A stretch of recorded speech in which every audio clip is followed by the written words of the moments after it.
does Paris lock out 2 degrees centigrade? That's the question I really want to ask here. And I'm going to try to work out this that way around. So I'm going to try to unpick some of the detail of the Paris Agreement and also ally that to sort of the science, particularly that that's embedded in the IPCC, and then do some really quite simple arithmetic to say where does that leave us today. But I'm going to start out with this quote from Richard Feynman.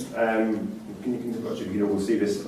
Can you see the screen from the back? Okay. Yeah. So this quote from Richard Feynman, and this is his contribution when he was the president of the Shuttle Commission, looking into the accident on the Challenger.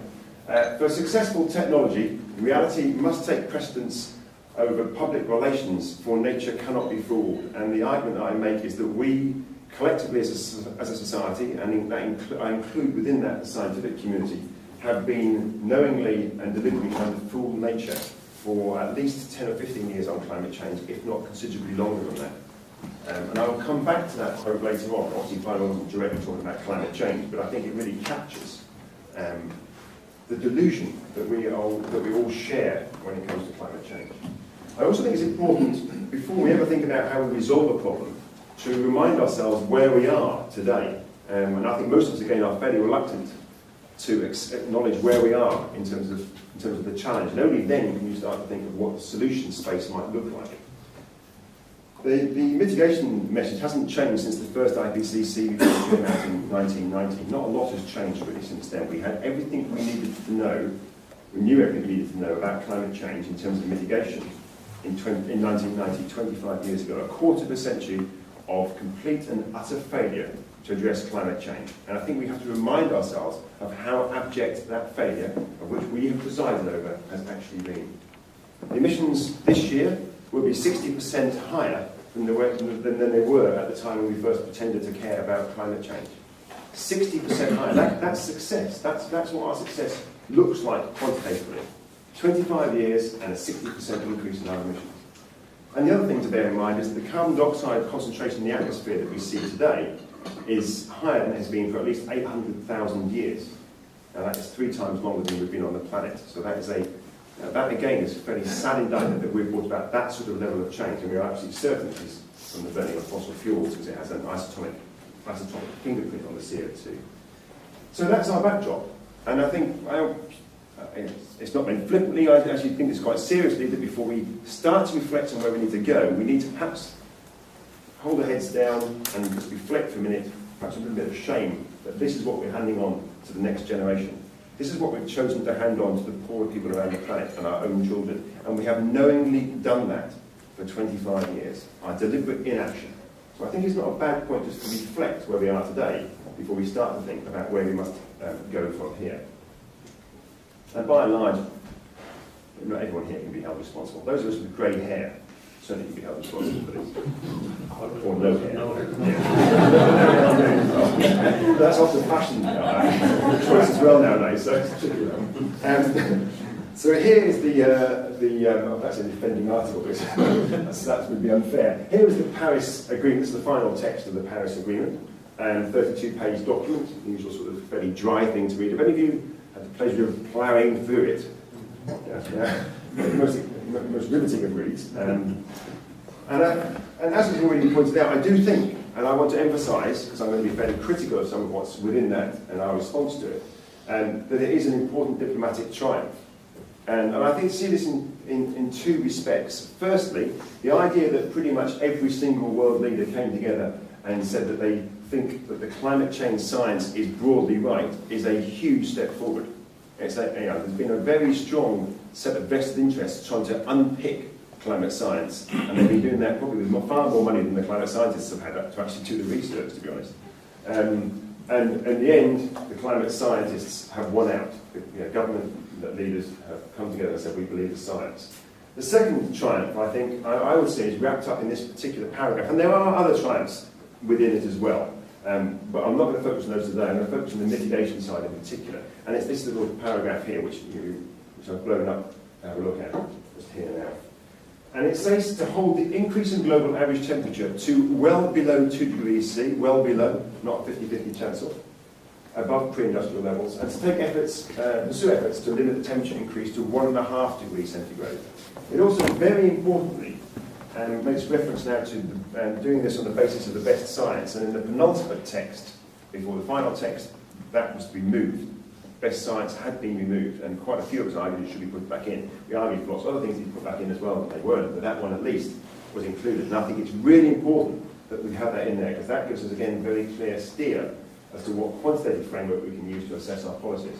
But it also says to do this on the basis of equity. So the really important facets are well below 2 degrees C, and pursuing 1.5 degrees C, and I'll come back to that later. I think that's a bit of a sop to the poor parts of the world.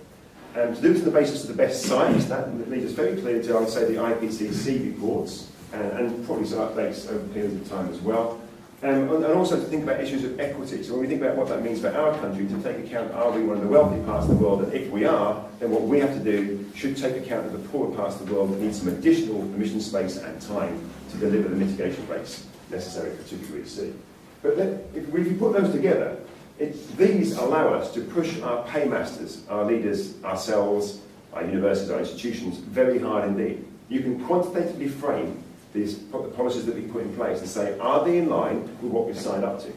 I take it, maybe some may think this is naive, at face value. Our leaders signed up to this, and in my case, David Cameron signed up to this. I assume he wasn't lying, I assume he meant it, and therefore, on the basis of the best science, I should be able to push along with other people in civil society, our Prime Minister, or in your case, your leaders here, to deliver this policies in line with this, or accept the fact that they're going to renege on the Paris Agreement. Let's be honest and clear about it. There are some very clear issues with the Paris Agreement that are not in there. Firstly, it's a document about climate change. It makes no reference to fossil fuels in 32 pages. Because there was a belief we have to keep everyone on board, and that includes the Saudis. So, we couldn't keep everyone on board if we were to mention fossil fuels, which I thought had something to do with climate change. Decarbonisation, also not mentioned in there. Aviation and shipping, that's the equivalent emissions of the UK and Germany added together and growing at a phenomenally fast rate. In fact, if you put those two together, about 14 to 15% of UK emissions are aviation and shipping, and they're not factored into any analysis anywhere, not even to our inventories. So they're exempt again. The INDCs, the voluntary pledges that governments put into Paris before the negotiations, a lot of people have argued they add up to 2.7 degrees C of warming, but actually it's far more than that. That only holds to 2.7 if you make fairly heroic assumptions about what's going to happen after 2030. And remember, the pledges that we put in to Paris only are for the period 2020 to 2030. They're muddled at best. Some are absolute, some of them are relative to carbon intensity. There's different base years, so there's lots of, so it's a bit of a muddled mess, and you've got to make your best assessment of what that mess looks like, and then you've got to make certain sets of assumptions about what happens post-2030. So if you assume the same sort of levels of effort post-2030, then you're probably talking about a temperature rise that's well above 2.7, 3.5 degrees C temperature rise, that sort of level. The INDCs are not going to be reviewed until 200 billion tonnes from now, or 2020. You can measure time in terms of emissions or in terms of chronological time. And that's quite significant. 200 billion tonnes from now is when we review the INDCs that are more in line with 3.5 degrees C. So that CO2 will be in the atmosphere, changing the climate for up to the next 10,000 years. For about 20% of the CO2 remaining in the atmosphere for about that length of time. So that's obviously far too late to really be serious about climate change. There's a fundamental reliance on negative emission technologies, and I'll come back to this one later, but the Paris Agreement completely relies on those, but it makes no reference to them anywhere throughout the 32-page document. But without those, it falls. It doesn't hold. And although I'm not going to go into this side of it at all, I think it is also worth pointing out there's a lot of discussion about this $100 billion per annum that's going to be given to the poorer parts of the world to both adapt to climate change, but also to mitigate, to ensure that their energy systems don't follow the pathway that ours have done. And when you talk about it quite quickly, 100 billion sounds like a lot of money, but I would suggest it is just a crumb. It's little more than pennies, and I think it is derisory and a sad indictment of our lack of concern for those parts of the world. The subsidy of fossil fuels, according to the IMF, in 2015, this is the direct and indirect subsidy, the indirect one being mostly health costs, not climate change costs. I think they only use $30 a tonne for the climate change costs. So it's the direct subsidy, the indirect subsidy, was about $5.3 trillion. 5.3 trillion. That dwarfs any subsidy we give to renewables, or even subsidy we give to nuclear. That's 53 times more than we're prepared to give the poor parts of the world to deal with climate change. That shows how little we care. Well, from a UK perspective, it's about 30th of the UK GDP. That's what we're going to give to the poor part of the world to deal with the climate change impacts that we've decided to hang on to them knowingly, and hope they will actually reduce their emissions as well. So I think it's a sad development. There's some 3 papers I put on here, and this is one of the ones you can take a copy. What I wrote, Nature asked me to write a response to Paris following the Paris Agreement. So it's there. And there's also a preemptive version there, which I think is a little bit fuller than the end version. Before Paris, that's roughly the pathway that we were heading on. For those that are interested, it's about RCP 8.5 or A1FI, if you like, the old scenarios, but that's just the energy scenarios looking forward for emission scenario. We were probably heading for 4 to 6 degrees C, depending on how you interpret these things, and we must be careful not to be over-precise about those temperatures. But the IEA had said that we were heading for 4 to 6 degrees C. That's a bit wrong from the IEA. It said we're probably heading towards that sort of direction. But somewhere that's it's a fundamentally different planet from one in which we live, 4 degrees C. So it's nothing like the planet we live on. The INDCs and different ways of interpreting them are something like this. About 3.5-ish degrees. Again, there's a lot of uncertainty about exactly what the temperature is. And we have to think, as we build things, as we build power stations, infrastructures, buildings like this. When was this building constructed? About 1780 or something. 1780. Well, I guess it'll be here for another 200 years or so. So these buildings are the buildings that we put up are things that we'll be using for decades, if not centuries. It's the same for power stations, not maybe centuries. That's just a tidal scheme. But certainly for 25 to 50 years for power stations, and if it's a coal and nuclear one, probably relicense it to keep it going for even longer. Even aircraft and ships, they lock in for 27 years the average life of an aircraft in the West. Then we sell it to Africa, of course, and the designs last probably considerably longer than that. So when we do these things today, any policy we put in place today is a policy we're putting in place for our children and our children's children. It's not something we're putting in place just for today. We have to bear that in mind. We are making policies for the coming century. That's the pathway to 2 degrees C. That's actually based on the interpretation of the 1,000 gigaton pathway from the IPCC table 2.2 and the synthesis report. That's not a particularly good chance at 2 degrees centigrade. So there's a huge void, as you can see, between where we're heading and where we need to get to. The big question to me, and the big political question that emerges out of this short-term period, the nearer-term period, in this particular period, we are not going to deliver the rates of reductions that are necessary to move us from our current trajectory onto the 2 degree C trajectory without dramatic reductions in energy demand. And that, of course, has political repercussions. And that's the part that none of us are very enthusiastic about. And it's what's unpopular, because we can all talk about nuclear power or wind turbines or solar panels and electrification of our energy systems and so forth, but those things take decades to put in place at scale, decades, literally. And we cannot do those. We can ramp them up far faster than we're doing them now, but we can never ramp them up to a level where you can bring yourself off that curve in time. So in the short to medium term, you have to reduce energy demand or fail on 2 degrees centigrade. And no one likes that message, because it comes home to roost, as I'm going to try and show in the next few slides. Now this analysis here is for a global picture, because we are signed up, Ireland is signed up as one of the wealthier countries in the EU, and so is the UK, to stay well below 2 degrees centigrade and to pursue a 1.5 degrees centigrade threshold as well. And the 1.5 is there because the poor parts of the world recognise that 2 degrees C, their impacts will be very significant on those parts of the world, and some of those countries will literally disappear. Even at 1.5 degrees C, the impacts are high, but there's supposed to be quite a big difference between the impacts of 1.5 and the impacts of 2 degrees C, and there's some ongoing work to show that distinction between the two. But we've signed up on the basis of equity. So we have to think, what does that really mean for us? So you can go back to the IPCC carbon budgets. Again, so I'm using here this is the synthesis report. And we can look at current emissions, which are about 36 billion tonnes of carbon dioxide is what we're pumping out in the atmosphere this year and last year. From energy, and about 40 billion tonnes if you include the deforestation emissions as well. So at 5 to 8 years of current emissions, we'd have wiped out the budget for 1.5 degrees C. So by the time that we get to review the INDCs that we all know and every country knew was inadequate that we put into Paris, by the time we review those, we'll have wiped out the lower temperature threshold that's embedded within the Paris Agreement. So in a sense, it held its own demise within the report, within the document. The Paris Agreement undermined its ability to achieve 1.5 by not having a review procedure in 1 year or 2 years' time. Now, whether we did that knowingly or not, I think many of us in the scientific community say we're trying to point this out, but I think many others were not. So I don't know how. It'd be interesting to know behind the scenes what really went on and whether the wealthier countries were aware that this was going to be the case or not. So 1.5 degrees C is not achievable, unfortunately. For 2 degrees C, and I've not put all the slides behind this, but you can ask me about that if you'd like to. Again, based on the IPCC budgets, the 66% chance of 2 degrees C is also lost. And let's just remind ourselves what that really means. At 2 degrees C, many people will die. They will be poor, there will be low emitters, so not part of the problem. There'll be non-whites typically, not all, but many of them, and they live a long way from here. We also know that there'll be a gender issue.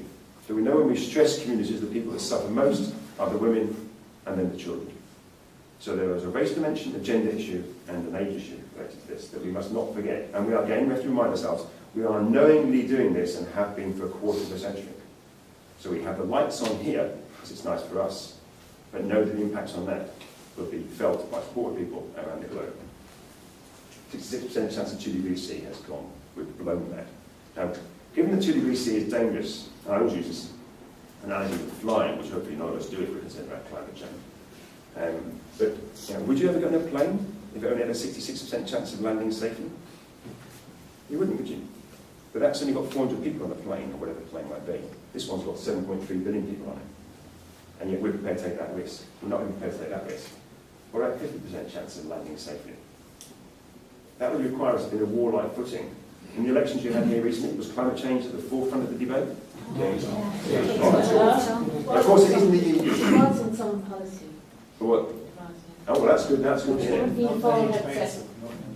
Not many of the debates. Not in the Not debates, in the no. debates, but in the policy document that's been involved with set up the government partner leading No. climate change. Well, it needs to be at the forefront of our debates. In the UK, of course, we discuss it all the time in the UK about the EU, the referendum, so forth. Climate change is there at the forefront of all the discussions. I haven't heard it yet, but maybe it will be one day. We would have to have a warlike footing. There is nothing like that. We have no sense of climate change being that serious. So that probability has gone.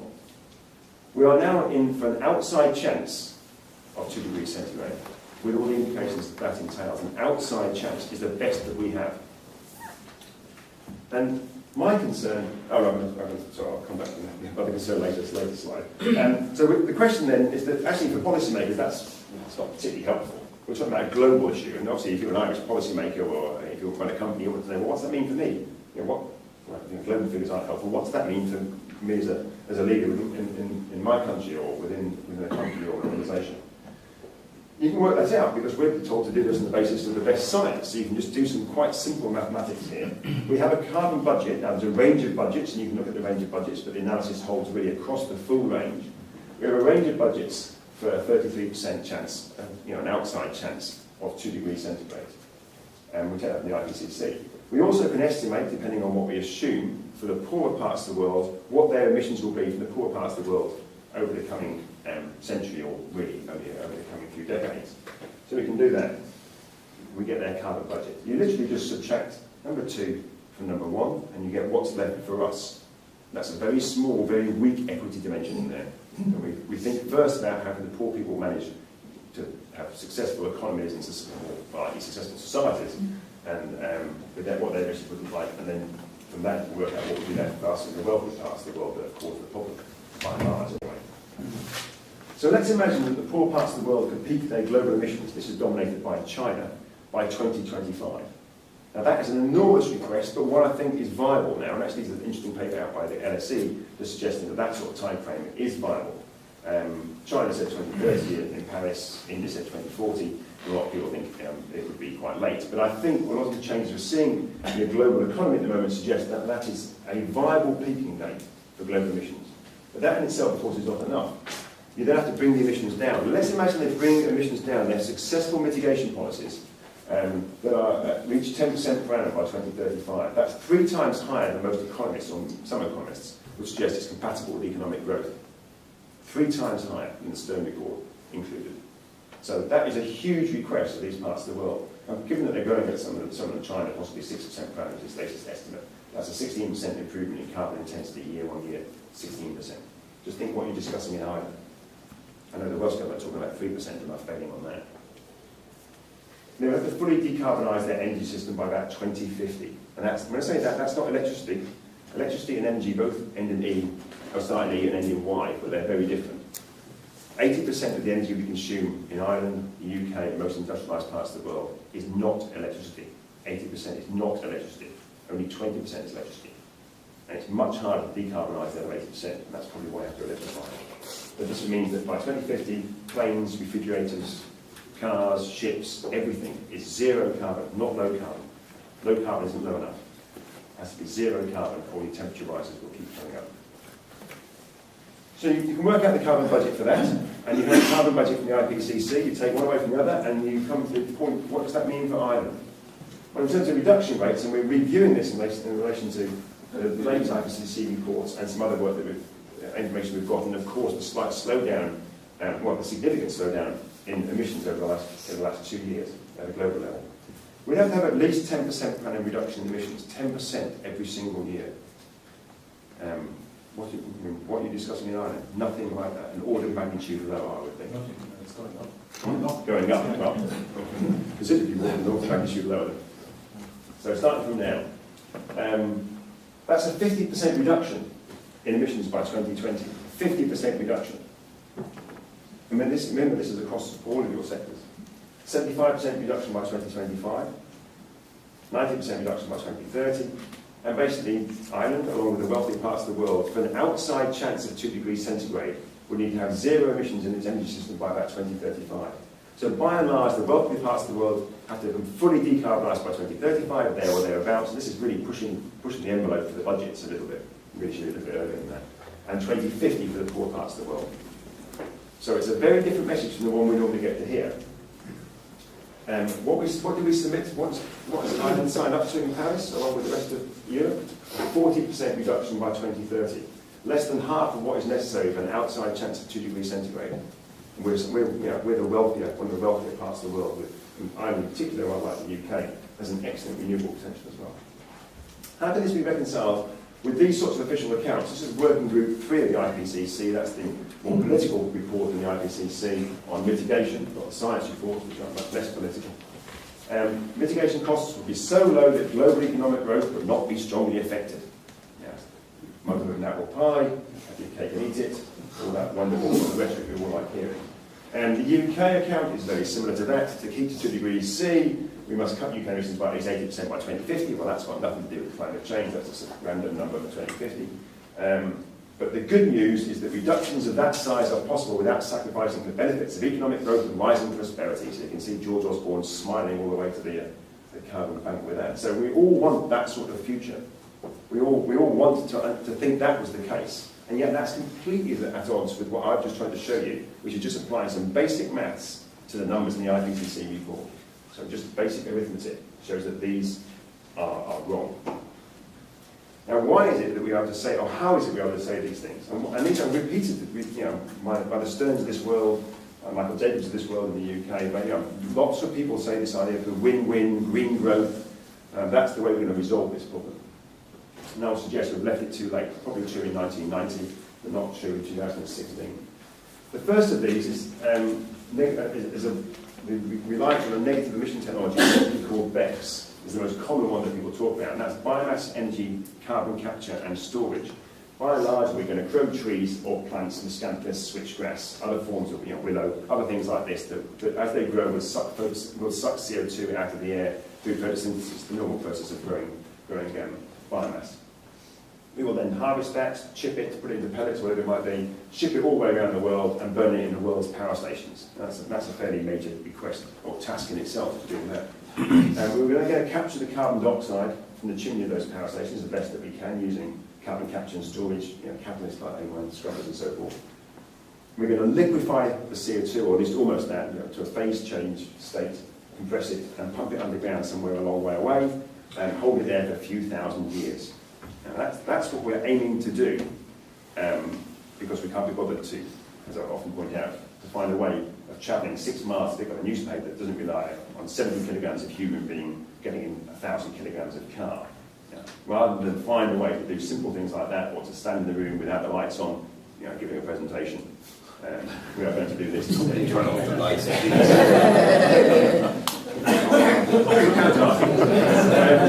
So all I'm saying is, just look at the things we normally are not because I mean, it happens anywhere. At least the curtains are open here. They close the curtains during the daylight and put the lights on. Now, this has never worked at scale. We've never had anything like this at scale.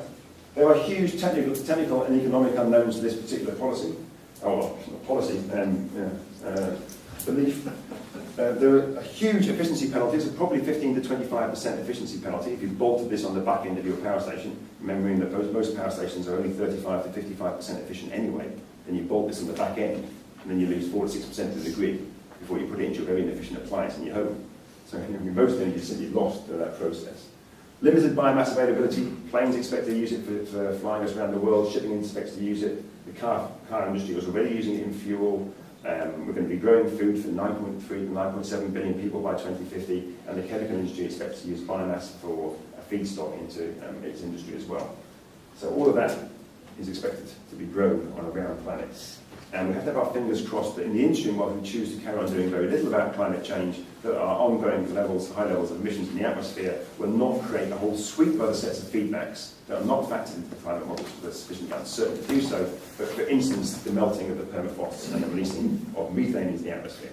So we have to keep our fingers crossed these will not become severe and will override the fact that we've chosen to do very little about climate change whilst we wait some magician to come up with these technologies in 2050. Just to give some sort of scale on what this looks like, the IPCC carbon budgets for a reasonable chance of 2 degrees C assume planting out an area of 1 to 3 times that of the size of India.